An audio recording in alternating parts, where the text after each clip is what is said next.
ایران نے اسی کمزوری کا فائدہ اٹھایا اور یہ اس ریاست کی حکمت عملی تھی جس نے 15 برس سے زیادہ عرصے تک شدید دباؤ اور پابندیوں کا سامنا کرتے ہوئے مشکلات کو اپنی طاقت میں تبدیل کرنا سیکھ لیا تھا۔ مغربی حکمت عملی ساز جس ملک کو مسلسل پابندیوں کا شکار ایک باغی ریاست قرار دیتے رہے، وہ حقیقت میں کچھ اور نکلا۔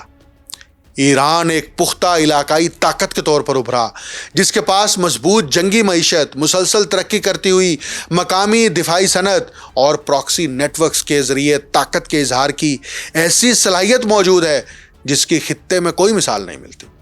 28 فروری 2026 کے بعد ایران کو اس قدر خوف اور احترام کی نگاہ سے دیکھا جا رہا ہے جتنا شاید 1979 کے انقلاب کے بعد بھی کبھی نہیں دیکھا گیا۔ خلیجی ممالک کے وہ دارالحکومت جو کل تک واشنگٹن کے ساتھ اپنی قربت ظاہر کرتے تھے، اب تہران کی طرف سفارتی نمائندے بھیج رہے ہیں۔ ریاض مذاکرات کر رہا ہے، ابو ظبی اپنی پالیسیوں میں تبدیلی لا رہا ہے اور بغداد زیادہ محتاط رویہ اختیار کر چکا ہے۔ یہاں جغرافیہ وہ بات کہہ رہا ہے جو سفارتکاری بعض اوقات نہیں کہہ پاتی۔ اس صورتحال میں روس اور ایران کے تجربات میں حیرت انگیز مماثلت نظر آئی ہے۔ جس طرح 2022 کے بعد روس نے شدید دباؤ اور پابندیوں کا سامنا کیا، اپنی معیشت کو نئے حالات کے مطابق ڈھالا، نئے شراکت دار تلاش کیے اور آخرکار نسبتاً مضبوط پوزیشن میں ابھرا، اسی طرح ایران نے بھی پابندیوں کے باوجود اپنی طاقت میں اضافہ کیا۔ 2024 اور 2025 کے شنگھائی سربراہی اجلاسوں کے بعد چین اور روس کے درمیان مضبوط ہوتے تعلقات نے ایران کے لیے نئی اقتصادی اور سفارتی راہیں کھول دی جن کے بارے میں مغربی ممالک سمجھتے تھے کہ پابندیوں کے ذریعے انہیں مکمل طور پر بند کر دیا گیا ہے۔ ایران کی شمولیت شنگھائی کوآپریشن آرگنائزیشن اور برکس میں دراصل وہی نتیجہ لے کر آئی جس کا واشنگٹن کو خدشہ تھا۔ ایک ایسے ملک کو بین الاقوامی اور کثیر الجہتی سطح پر قبولیت مل گئی جسے امریکہ طویل عرصے سے تنہا کرنے کی کوشش کر رہا تھا۔ موجودہ عالمی تبدیلیوں کو صرف امریکہ کی پسپائی قرار دینا درست نہیں ہوگا اور نہ ہی یہ ایک دیانت دارانہ تجزیہ ہوگا۔ در حقیقت ہم ایک ایسی ملٹی پولر عالمی آرڈر کی تشکیل دیکھ رہے ہیں جس میں طاقت صرف ایک ملک کے ہاتھ میں نہیں بلکہ کئی ممالک کے درمیان تقسیم ہو رہی ہے۔ اس نئے سسٹم کی تشکیل میں روس بہت اہم اور پرعزم کردار ادا کر رہا ہے۔ روس نے یوکرین میں صرف زمین یا علاقے حاصل نہیں کیے بلکہ اس سے بھی زیادہ قیمتی چیزیں حاصل کی ہیں، وقت اور اعتبار۔ پابندیوں کے باوجود روس کی معاشی مضبوطی نے گلوبل ساؤتھ کے ممالک کو یہ دکھایا ہے کہ امریکی ڈالر کے سسٹم سے باہر رہ کر بھی نہ صرف زندہ رہا جا سکتا ہے بلکہ ترقی بھی کی جا سکتی ہے۔ روس نے اپنی توانائی کی برآمدات کے لیے ایشیا، افریقہ اور لاطینی امریکہ میں نئی منڈیاں تلاش کر لی ہیں۔ اس کی دفاعی صنعت جس کا 2022 میں مذاق اڑایا جا رہا تھا، 2024 میں پورے نیٹو اتحاد سے زیادہ ٹینک، میزائل اور ڈرون تیار کر رہی تھی۔ مغربی حکومتیں اگرچہ اس حقیقت کو نظر انداز کرتی رہیں لیکن وہ تمام ممالک جو امریکہ پر اپنا انحصار کم کرنا چاہتے ہیں اس تجربے کا بغور مطالعہ کر رہے ہیں۔ روس نے یوکرین اور بالواسطہ طور پر نیٹو کے دباؤ کا سامنا کرتے ہوئے یہ ثابت کیا ہے کہ واشنگٹن کے ساتھ تصادم کو برداشت کیا جا سکتا ہے اور اس میں مکمل تباہی لازمی نہیں ہوتی۔ اس طرح روس نے ایران اور دیگر غیر مغربی طاقتوں کو اعتماد دیا جس میں چین سر فہرست ہے، اور ان سب کو ملا کر یہ پیغام دیا کہ امریکہ کے مقابل کھڑا ہونا ناممکن نہیں ہے۔ شاید موجودہ عالمی صورتحال کا یہی پہلو سب سے زیادہ نظر انداز کیا جا رہا ہے۔ امریکہ کی غلطی محض فیصلہ سازی کی ایک عام لغزش نہیں تھی بلکہ یہ ایک ایسی طاقت کی گہری اسٹرکچرل کمزوری تھی جو اب اپنی حدود کو تسلیم کرنا بھول چکی ہے۔ امریکہ نے بیک وقت بہت سے محاذ کھول دیے، اپنی صلاحیتوں کو مختلف ڈائریکشنز میں تقسیم کر دیا اور علامتی بالادستی کو حقیقی عسکری برتری سمجھنے لگا۔ یہ ایک ایسی غلطی تھی جسے حقیقی جنگ اور کاغذی جنگ کے درمیان فرق کو نہ سمجھنا قرار دیا جا سکتا ہے۔ واشنگٹن نے یوکرین کو جمہوریت بامقابلہ آمریت کی جنگ کی علامت بنا کر دراصل اپنی خارجہ پالیسی کے اختیارات محدود کر لیے۔ اب اگر مشرق وسطیٰ کی طرف وسائل منتقل کیے جاتے تو امریکی سیاست میں اسے قبول کرنا مشکل تھا۔ اسی طرح مشرقی یورپ میں کشیدگی کم کرنے کی کوئی بھی کوشش فوری طور پر روسی صدر ولادیمیر پوٹن کے سامنے ہتھیار ڈالنے کے مترادف سمجھی جاتی۔